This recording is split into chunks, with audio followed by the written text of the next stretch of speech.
Welcome to the Max Your Business Show, a show that focuses on ways to max your money and your business.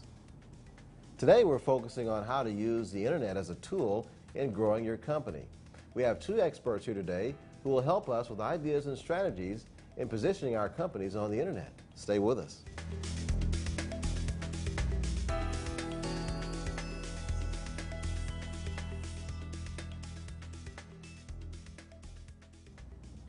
Welcome back. I'm your host, Ramos Fontenot, and Johanna Snyder.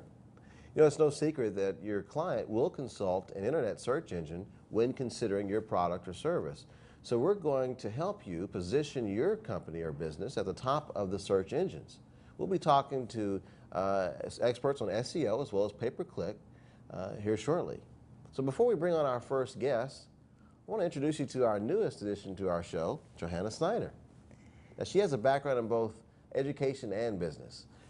Johanna, glad to have you on the show. It's great to be here, Ross. I'm very excited about the topics we're going to be covering and finding ways to help men and women in the business sector find their foothold in different areas and different topics. I think it's going to be great. So Excellent. Thank you. Well, speaking of men in business, you know, I was reading a book recently here by T. Boone Pickens. Really enjoyed it. It's called The First Billion is the Hardest. Yes. And one of the interesting things I learned from it when I was reading it is that whenever he started his first company and worked in that company for over 40 some odd years, whenever he said he was making his comeback, he figured if he was starting a new business, he would need to go back into something he knew well. It makes sense to me. Yeah, he says, do what you do best. He says he's known oil and gas his whole life. And he goes through the story of how he's able to kind of go back from almost nothing, starting from ground zero, and just building a big, huge company that he is today. So it was really good to get that kind of input and that kind of thought from him, that we want to continue to focus on the areas that we have a good core competency in.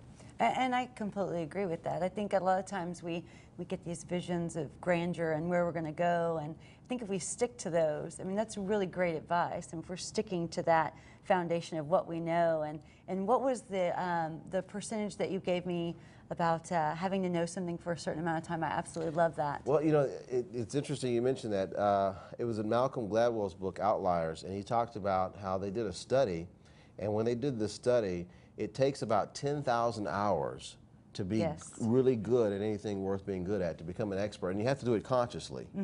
So that was an interesting thought. So it kind of played into that. He had been doing it for 40 years. He figures, you know, this is what I know. Right. Let me stick with it. Exactly. So sometimes in business, we want to venture out into other areas, but it may be best if we focus on something that we actually already have a lot of wealth of knowledge and experience. Very true, very true. I mean, could you imagine starting back over with 10,000 hours? I don't think I could do that, or I would have the patience for that. Right, exactly. So who knows, right? Yeah. So I know that today we're talking on the show about search engine optimization and pay-per-click, and I was reading an article the other day, and I found some statistics on kind of where search engine optimization is going, pay-per-click versus print media. Okay. And I was really amazed at what I found. Yeah. Right now, with newspaper, with print, magazines, it's actually dropping 20% Really? in advertising. Can you believe that? Wow, why? What's the catalyst? What's the Well, cause for that? apparently a lot of people are moving towards search engine optimization, online marketing, and they're getting away from the traditional paper, print advertisement. And a lot of what I was reading about was they can't track. You can't track the billboard, or you can't track the ad in the phone book as well as you can track what's online, which makes a lot of sense. Yeah. With everything that we're doing, you know, mobile devices and iPads, and we're constantly on them. I don't think I go anywhere without my iPad or my iPhone. That's Do true. you? Yeah, no, I can't remember the last time I used the Yellow Pages. I mean, bless their hearts. I mean, the ones I get, I end up either, they get so old, I end up throwing them out, or they're never used for what they're supposed to be used for, which is to look up companies. I end up looking right on my phone, like you said, or on the internet. Well, yes. I mean, when we're someplace, we look on the phone. We don't go, hey, where's my phone book? And we pull out the phone and we find something. So a lot of companies are going to that. And the online marketing, the percentage of online marketing is increased by 10%. Really? Yeah, I mean, that's phenomenal. And they're saying that you can, this is all according to Bloomberg, Okay. is that you can track your ROI so much better with your online marketing. And then the second and third way of marketing, like the best practices, is through conventions or networking events. It's really not through your traditional print advertisement anymore. Right, right. Now, it's one thing to read this in an article, but I'm just curious. I know you're dealing with a lot of businesses. Do you see that trend happening? Definitely. Yourself? Okay. Definitely see that trend happening. I speak with a lot of people who say, a lot of businessmen and women who say, okay, I have this advertisement out there. I'm spending, I don't even know how much money on this advertisement per month, but I've been doing it for 5, 7, 8 years, but I'm not tracking it. And so they're wanting a way to find how much money am I spending per quarter on my advertising dollars. You know, the kind of the trend right now is to spend anywhere from about 2 to 3% on your gross revenue for marketing every year.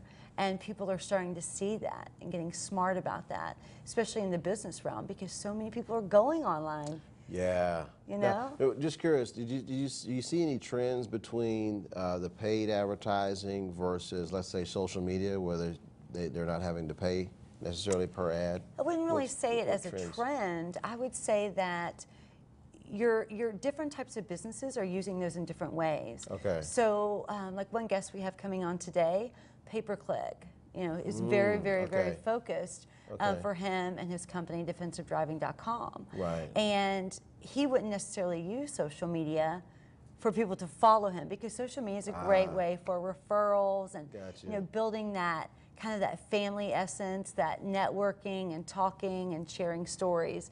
So people like, let's say in the healthcare profession, you know, we trust our doctors, right? You go in because you really, really trust who you're going to talk to.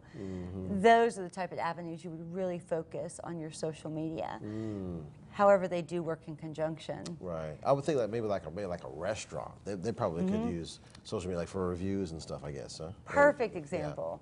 Perfect example. Yes, they can use both. Pay-per-click, hey, instant gratification, you can find me online. It's like a shot in the arm. Right. You know, for your advertisement, if you don't have time to really boost that search engine optimization and take the time to get the rankings, you can do that shot in the arm with the pay-per-click. Got you. Yeah. And we're also going to have someone talking about SEO, so that should be good too. Yes. You know, stay with us. When we come back, we're going to have a special guest to help us to learn successful strategies for getting up to the top of the search engines. Stay with us.